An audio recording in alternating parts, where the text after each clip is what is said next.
مساء الخير متابعيني الحلوين في دول عيونكم الحلوة. اليوم نبدي فيديونا بالصلاة على محمد وآل محمد. اللهم صل على محمد وآل محمد. اليوم رجعنا لكم بفيديو جديد وهي الدولمة العراقية، اللي كل بيت يحب الدولمة العراقية. اليوم راح نعطيكم المواد اللي راح نسوي بها الدولمة. عندنا هنا ورق عنب مقطعينه احنا، هذا العود مالته وغاسلينه غسل زين ومكملينه. عندنا هنا ربع لحم اوليه نص ربع. عندنا هنا المواد اللي حفرناها مال هاي الفلفل والباذنجان والبصل، هذا المواد كلها راح نفرمه ونفرم اللحم وياه. عندنا هنا انا استعمل التمن البسمكي لو التمن البسمكي لو التمن الياسمين للدولمه. هذا هنا هم عندنا 3 قلاصات تمن غسلناه ونقعناه. حبايبي هسه راح نعطيكم نخبط المواد اللي قلت لكم. هنا اخذنا اللحم ثرمناه ربع وياليه نص ربع، وهنا المواد اللي طلعناها من الباذنجان ومن الهاي ثرمناه وحطينا وياه فصين ثوم. وهنا عندنا معجون الطماطه هم 4 طماطات سويناهم بالخلاط.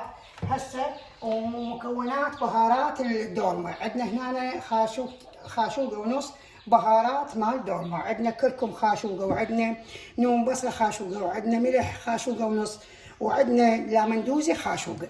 ذني مواد الدولمه، الروايح مال الدولمه. هسه راح نخبط الدولمه.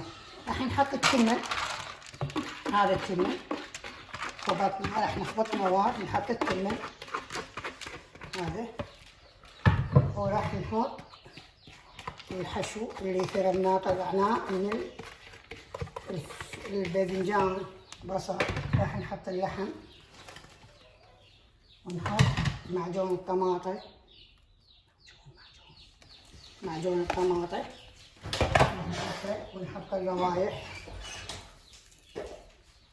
نحط المعجون 3 ملاعق من المعجون،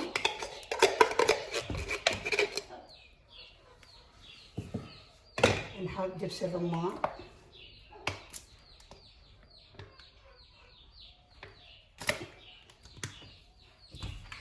هسه نخبط المواد هاي كلها.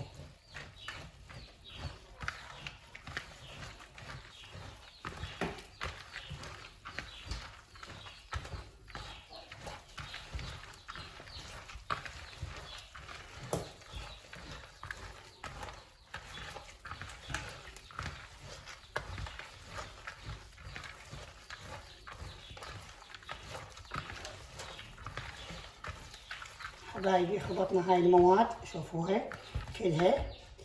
هسه راح نلف الدولمة، نلف الدولمة لا ترسوها كلش لان هي من قلت اسمه راح يطلع التمن من تستوي. راح نلف الدولمة بهذا الشكل.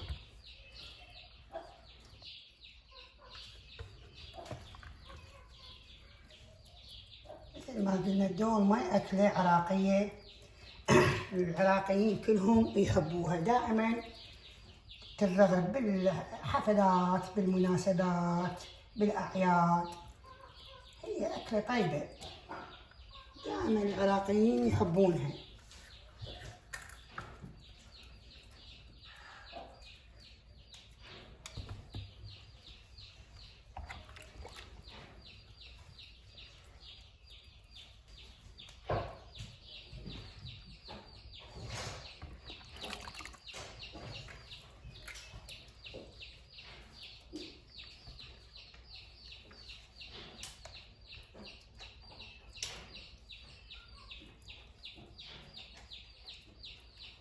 هذا الشكل.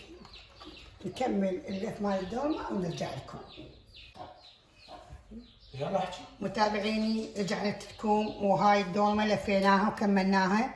شوفوا هسه نحط خاشوقتين معجون ونومي نص نومية حامضة ونخبطه ونحط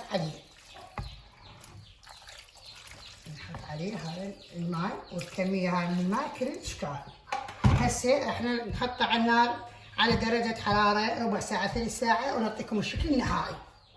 متابعيني وهذا الشكل النهائي للدولمة مالتنا. شوفوا شكل طيبة، وسهمنا وسهمكم العافية، وارجو من عندكم ان تساعدون الفيديو وتفعلون الجرس، واستودعكم بامان الله.